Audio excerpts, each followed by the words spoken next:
안녕하세요. 토론연구개발원 대표 강사 오미아입니다. 네, 영상으로 만나 뵙게 돼서 반갑습니다. 네, 이번 영상은요, 올해로 7회를 맡게 된 필독서 읽기 운동 전국 독서 토론대회 OT 영상이 되겠습니다. 네, 지금 OT를 이미 받으신 분들도 있으실 텐데요. 저희가 올해부터는 참가자들의 편의를 좀 더 생각해서 참여하는 지역의 두세 팀을 묶어서 소규모로 OT를 지역별로 열고 있어요. 대단하죠?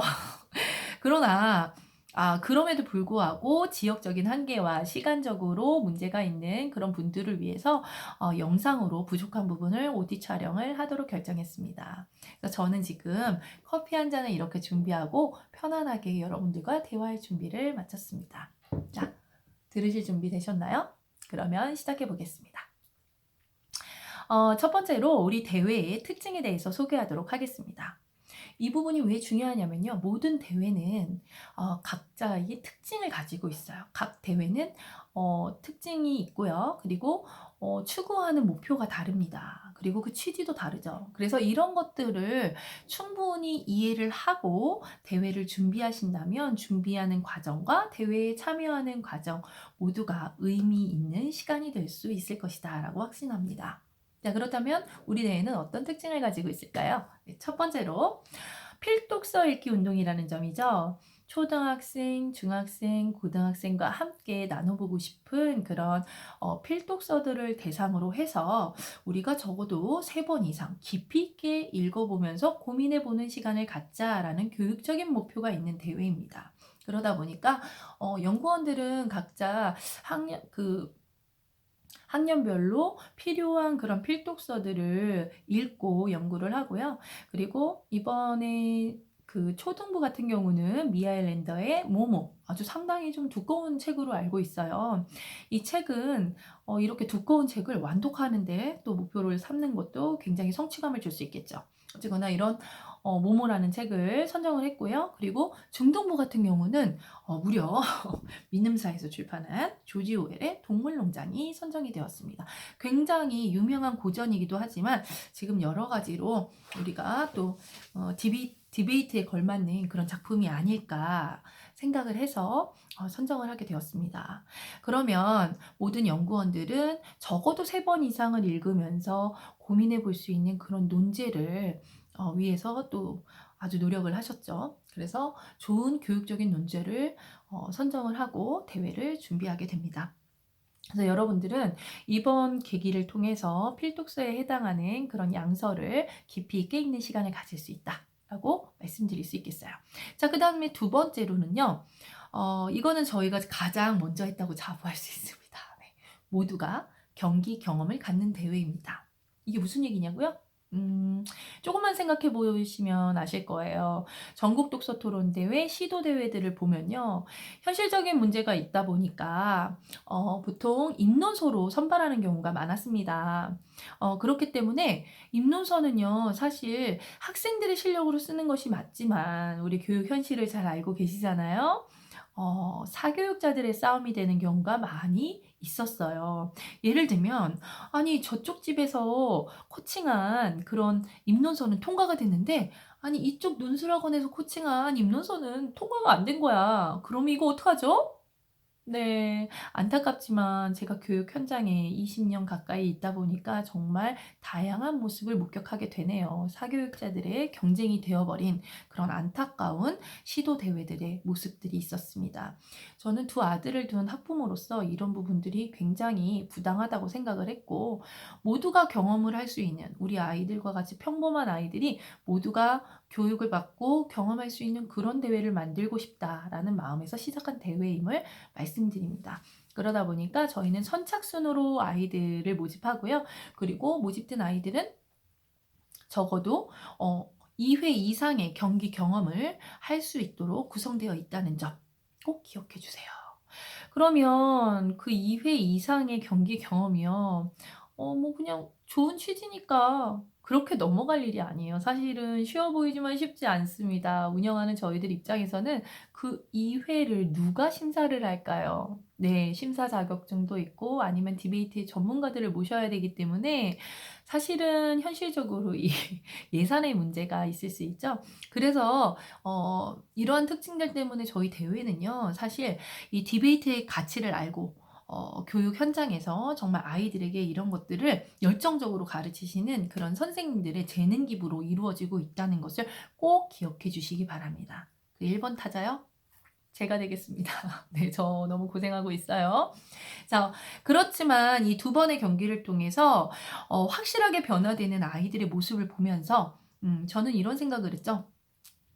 '아, 이 변화되는 모습들을 나만 볼 것이 아니라 정말 많은 사람들이 보셨으면 좋겠다.' 자, 그래서 자, 우리의 세 번째 특징이 나옵니다. 우리 대회 세 번째 특징. 네. 모든 경기와 피드백은 모두에게 공개가 된다입니다. 이 부분 굉장히 중요하고 아주 특이한 부분이에요. 지금까지 어떤 대회도 시도하고 있지 않은 특징이기도 합니다. 왜 그럴까요? 네. 대부분의 대회들은요, 결승전만 오픈이 되어 있어요. 그래서 청중들에게 이제 참관이 가능하고 하도록 되어 있죠. 그 이유가 있습니다. 자, 상식적으로 저희도 이해가 돼요. 네. 본선까지는 아주 좁은 골방에서 심사위원을 앞에 두고 예선전과 본선전을 치르게 되죠. 자, 그러는 이유가 뭘까요? 자, 첫 번째로 그 경기를 모두가 보게 되면요. 모든 사람들은 자기만의 기준을 가지고 있습니다. 내가 코칭한 자와 코칭하지 않은 자, 전문가와 비전문가, 네, 전공자와 비전공자도 있을 수 있고요. 내 자식인 사람도 있고 아닌 사람도 있죠. 그런 사람들이 자기만의 기준을 가지고 그 경기를 참관하게 되면요. 사실 심사위원들의 평가에 대해서 엄청난 컴플레인이 나올 수가 있다.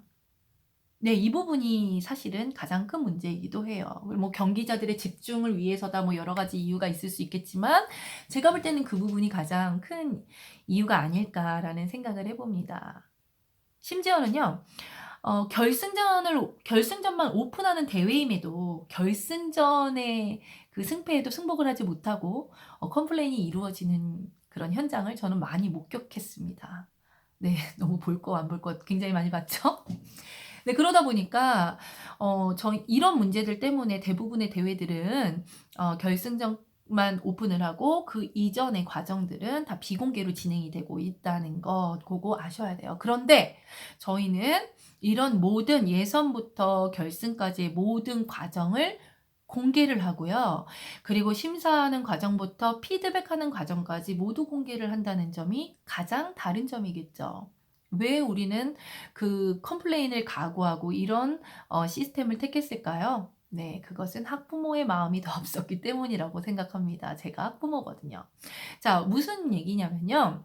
아이들의 교육적인 목표를 위해서 진행하는 대회고요. 모두에게 경기 경험을 주는데 내가 이 경기에서 어떤 토론 역량에서 실수가 있었고 부족했고 보완해야 될지를 분명히 알아야 된다고 생각을 해요. 그런데 그것을 아이들에게만 피드백을 한다. 그 짧은 시간에 물론 그런 부분들도 효과가 있겠죠. 하지만 우리 아이들을 코칭하시고 지도하시고 방향을 잡아 주시는 학부모님들과 지도 교사분들께서도 그것을 참고하셔서 우리 아이들의 그런 과정들을 충분히 보완하실 수 있도록 하기 위해서 피드백은 공개되어야 한다라는 것이 원칙이었고요. 그 피드백을 공개하고 그 피드백에 대해서 공감할 수 있도록 하기 위해서는 경기도 공개가 되어야 한다라는 입장이었습니다. 그래서 저희는 그래서 이런 특징 때문에 반드시 사전 교육에 참여할 것을 권고하고 있습니다. 그래서 우리 대회에 참여하는 친구들은요, 반드시 OT와 그리고 OT를 통해서 심사 기준과 지금 제가 이렇게 촬영하듯이 우리 대회의 특징을 충분히 이해하시고 그리고 그 과정에서 이루어지는 심사 기준들 이런 것들을 숙지하고 대회에 참여하도록 하고 있는 것이죠. 자, 그래서 우리 대회는 어떻게 됐을까요? 1 회부터 지금 7 회를 맡고 있는데요. 네. 너무나도 감사하게도 한 건의 컴플레인도 이루어지지 않았다는 거. 그리고 지금까지 이루어졌던 피드백에도 네. 전혀 뭐 동의하지 않거나 승복하지 못하는 분들은 만나보지 못했다는 자랑 아닌 자랑을 좀 해 보겠습니다. 그렇게 될 수 있었던 이유 중에 하나는요. 철저한 사전 교육이 아니었나 싶습니다. 또한 이런 디베이트의 취지와 그리고 교육을 위해서 재능 기부로 노력해 주시는 그런 많은 선생님들의 노고를 또 함께 이해해 주신 그런 또 참여자들의 배려가 있지 않았나 그런 생각을 해 봅니다.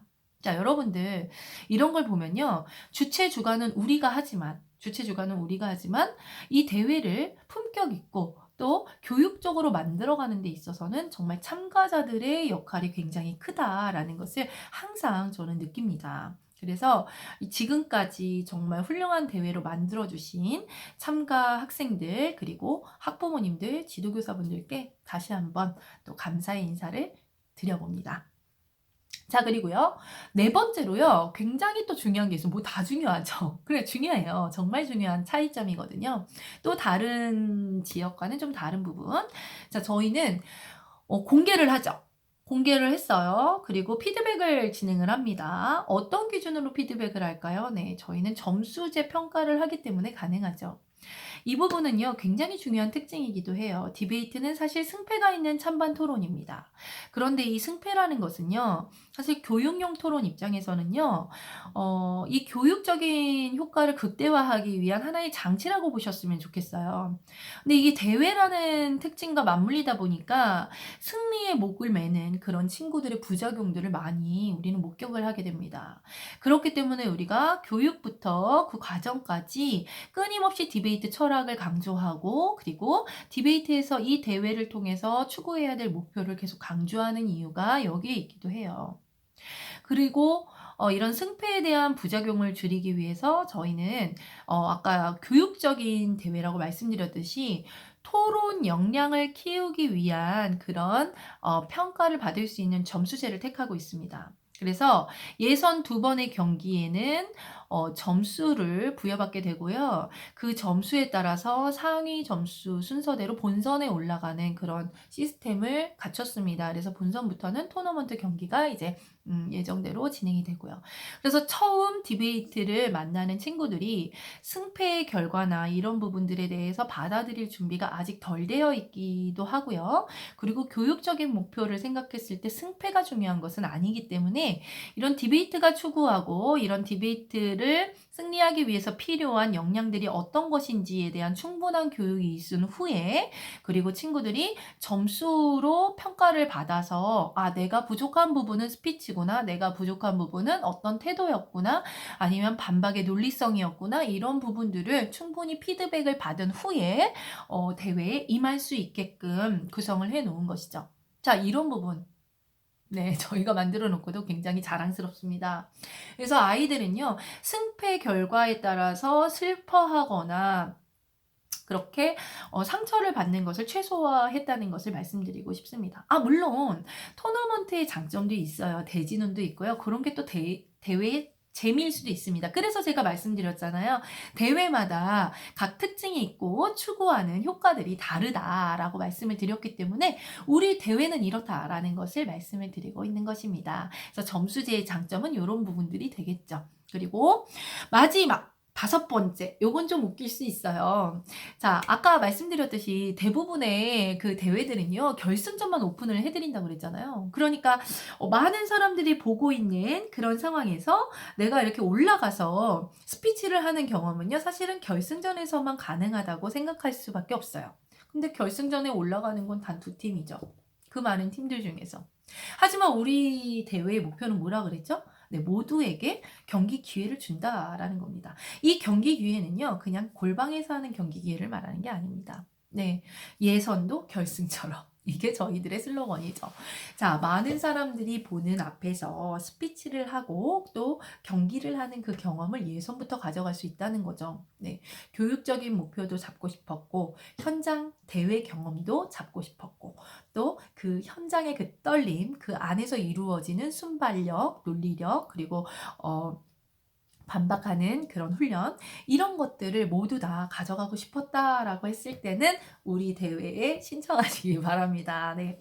그래서 예선도 결승처럼 아이들이 굉장히 떨고 그 과정에서 실수도 많이 하고 첫 번째 경기에서는요 굉장히 막 울고 그냥 들어가는 친구들도 있어요. 하지만 이런 모든 것들은 그 이전에 사전 교육에서 충분히 디베이트의 철학에 대해서 공유를 하고 그리고 진행이 되는 부분이기 때문에 학부모님들도 지도교사분들도 우리 아이들과 함께 승패에 연연하지 않고 그리고 뭐 "너가 실수했네. 너가 부족했네." 이런 말은 오가는 그런 대회가 아니라는 거 꼭 기억을 해 주시고요. 그런 두 번째 경기에서 확 진짜 달라진 모습을 통해서 본인 스스로 뭐 학부모님도 좋고 지도교사분들도 물론 좋으시겠지만 가장 자신의 발전을 느끼는 것은 스스로예요. 내가 첫 번째 경기에서는 정말 떨리고 그래서 아무 말도 못 했는데 두 번째 경기에서는 '이렇게 되네.'라는 것을 스스로 경험으로 가져갈 수 있는 정말 소중한 대회라는 거. 근데 우리 대회라서 이러는 거 아니에요. 전 다른 대회도 심사위원으로 많이 갑니다. 그런데 정말 그런 대회에서 아쉬웠던 부분들을 보완해서 정말 1 년에 한 번 있는 진짜 순순히 재능 기부로 많이 이루어지는 그런 대회이기 때문에 이렇게 정말 자신 있게 말씀을 드립니다. 제가 재능 기부라고 하는 부분들은요. 참가비가 있는데 왜 재능 기부야? 그 참가비는요. 대관료에 사용이 되고요. 심사위원들을 섭외하는 데 사용이 된다는 거 그 정도 기억을 해 주시기 바랍니다. 그래서 사전 교육부터 이런 대회 운영 그리고 시상까지 모든 과정을 참가비로 충당을 할 수는 없습니다. 그렇기 때문에 어 진짜 파라리 재능 기부로 이루어진 그런 대회라는 거. 그리고 이 디베이트의 가치를 또 믿고 추구하고 또 이것을 교육 현장에 정착시키기 위해서 노력하는 선생님들의 그런 연구원들의 그런 노력으로 이루어지고 있는 그런 대회라는 것을 좀 기억해 주시고요. 이 대회를 통해서 이왕이면 이 준비하는 시간 헛되지 않게 이 특징들을 잘 기억하면서 그렇게 준비해 주시면 되겠습니다. 자, 오늘 영상은 여기서 마무리하고요. 다음 영상은 뭐냐면 이 아까 얘기했죠? 디베이트의 취지. 그 디베이트가 왜 중요한지 디베이트 철학 수업입니다. 디베이트 철학을 아셔야 그 철학을 기반으로 한 심사 기준을 우리가 숙지를 해야 되고요. 그 심사 기준에 따라서 내가 이번 대회에서 추구해야 될 목표를 설정할 수 있고 그리고 그 목표에 따라서 대회 준비를 시작할 수 있게 될 겁니다. 그래서 다음 영상에서는요. 디베이트 철학 그리고 심사 기준에 대해서 알아보는 시간을 갖도록 할게요. 자, 7회 필독서 읽기 운동 화이팅입니다.